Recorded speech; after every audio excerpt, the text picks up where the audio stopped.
Hello, church family. Dr. Paul here. Just wanted to share a quick story with you about the gospel verse this coming up Sunday about the vine and the branches, and we find that in John chapter 15, and clearly a parable that Jesus gives us in order to highlight how important it is to stay in tune with Him. In my practice, I had a patient one day as we were discussing surgery that was needed to improve her quality of life. She pointed out that she really likes her doctors to feel like they're God. It gives her quite a bit of comfort that they would have that kind of confidence. And I smiled at her and I said, "Well, you definitely aren't in the right place if you want me to feel that way, because I'm here to tell you I'm a much, much better doctor, because I know that I am not God, but that I invoke my thoughts and my decision making, my wisdom and my communication to God guiding those actions." And she looked very confused and a little disappointed. And I tried to explain to her. I said, the reality is that we all are made by a loving God.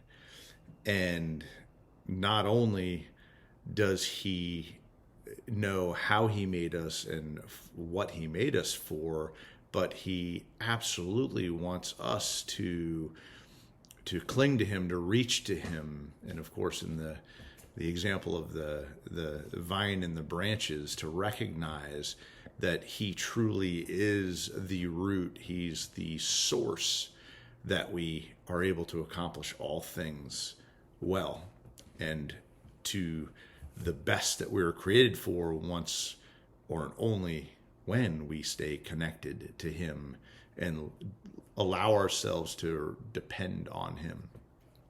So I more specifically let her know that I was in the business not of just treating feet, but of treating people. And to think that I could come up with anything between my ears as to what she needed, when I have no idea, what her struggles and what her doubts and questions and hurts or joys are. But I do know the one who loves her more than anyone else could, even more than we can love ourselves.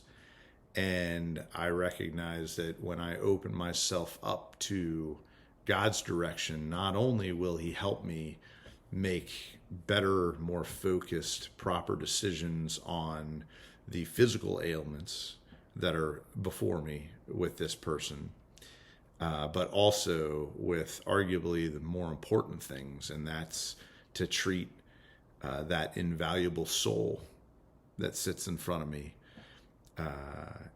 and recognize the importance both of our body and soul, and to use that opportunity. Now, I quickly assured her that the medical experience and knowledge and studies are of critical importance, and that's part of how God uses us well in order to serve the physical needs, which Jesus was very, very in tune with feeding the thousands before, or in some cases after, preaching and teaching and feeding their souls.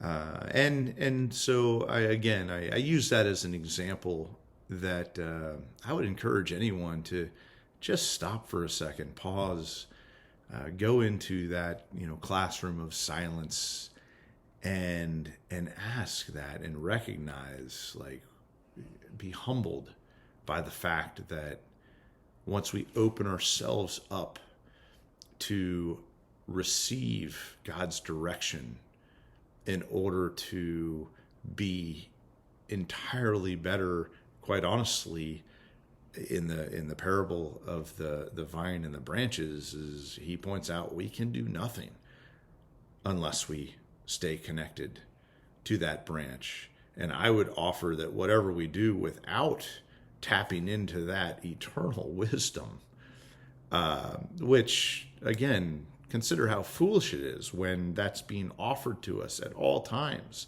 that we don't pause and humble ourselves and empty ourselves so that he can fill us with that and guide us and point us in that direction. He gives us all of that, be it experience, that intelligence, that passion that you have to have in order to enjoy working on some of the ailments of the foot. But to that, I hope you'll give consideration to how you and how we can better serve one another and those before us, whether it be our relationships and family, in our work, and those who we just meet as strangers on the street, when we allow God to guide our interaction. God bless you, God bless us, and continue to keep us in his will in this time.